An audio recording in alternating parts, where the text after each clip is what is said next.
is happening, Magnusites? I'm not crying. You're crying. Messing my heartstrings.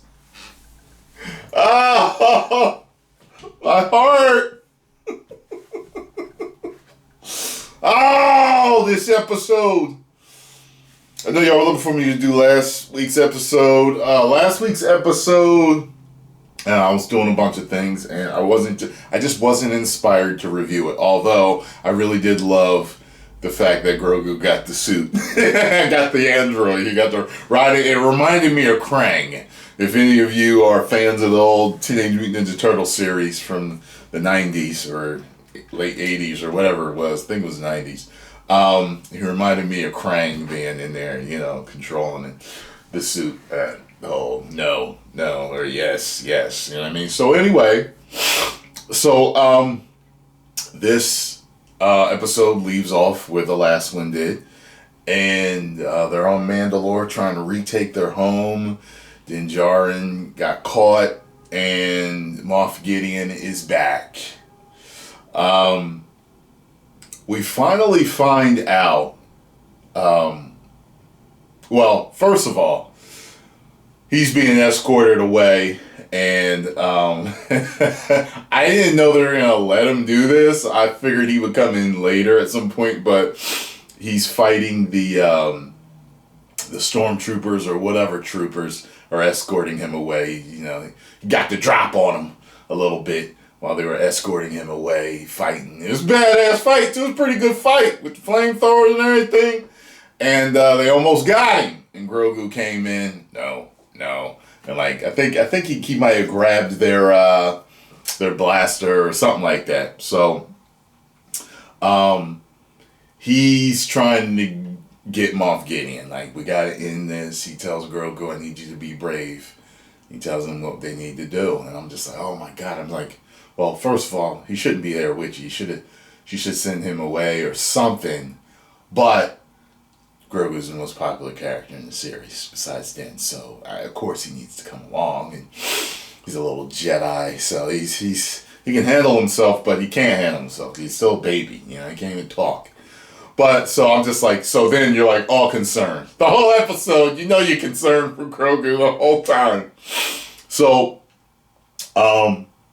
he gets R5, his droid, to fly into the base, outer edge of the base, and he needs him to take down those force shields that you saw Gideon walk through at one point. I think it was the last episode. While he takes out all the troopers that are stationed there. So, then you're like concerned R5 is going to get messed up. So, and of course R5 runs into some situation. He gets out of it, Then you got the Mandalorians all fighting all the TIE fighters and everything, and they're fighting all the troopers, and they're all on jetpacks. I mean, it's a big old finale going on here. I thought the special effects were real good. I thought they were top notch for the show. I feel like they put a lot of their budget into this. After he gets through all of them, of course he gets to Moff Gideon, but and he tells Grogu to hang back, but he's got those three guards with the red on, and they start getting him. So Grogu comes out to help him. No. And then they go after him. The some bitches. They go after him. And it's like, he's backing up, with the droid's backing up. He's scared. They go through some doors and it closes. Like he's in their little baby in there alone with them. And you're like, they messing with you. They messing with you right here. You know what I'm saying? Like, no, not the kid.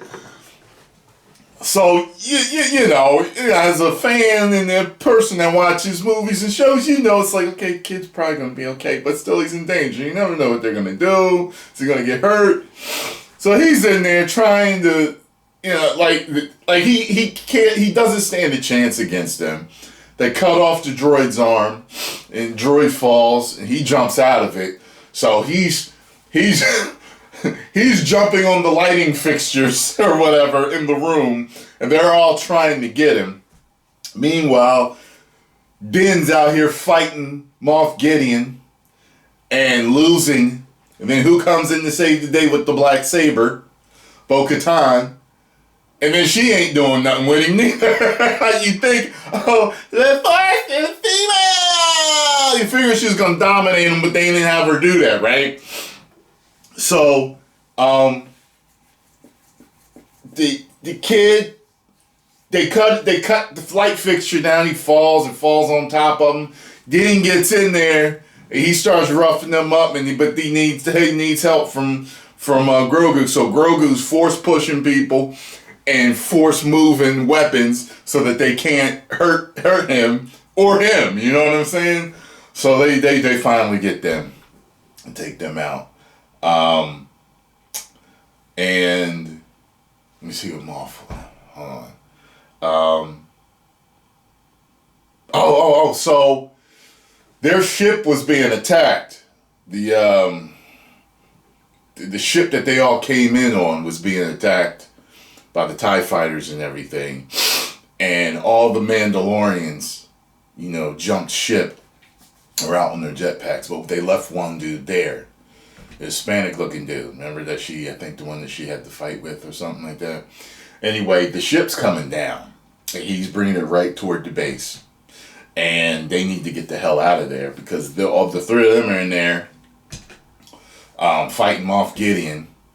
And so, anyway, the ship's coming down. She's fighting Moff. Then Grogu and Din come out to help her. And when the ship crashes, like it's just eruption of flames. And it gets Moff, okay? And you just see them cover up. And I'm like, wait a minute, they're not far enough away, are they, to not get that catch contact with those flames? Grogu put up a force shield and protected them from the flames. Oh, he saved them. He saved them all. By the way, you find out that Moff had all these clones of himself infused, I think, with Grogu's blood or cells or something like that to give them the Force. He wanted a whole army or something like that of him, but infused with the Force because he's not Force sensitive. So I think that was his whole plan with, having him captured and taking stuff from him and everything like that. So at the end, they have Grogu.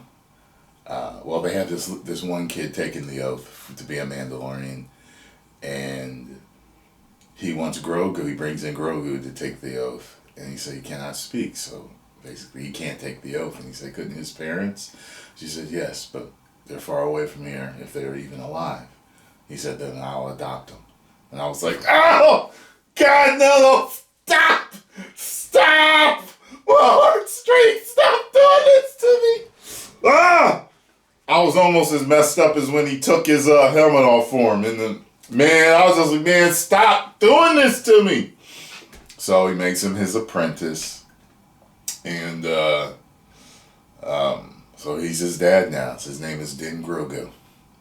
And they go back to that planet where Apollo Creed is. Apollo Creed gives him a house out yonder. He also makes a deal with the rebel guy, the X-Wing fighter Asian dude. You know what I'm talking about? To work for him or with them. On specific cases, jobs and stuff. But, he has to be selective because he's got Grogu with him as his apprentice now. So they bring back the droid, makes a deal to get the droid because there's a droid head in there or whatever, in the bar that they go into. So they fix the droid, bring him back to life, and it just ends with him and Grogu out on the countryside.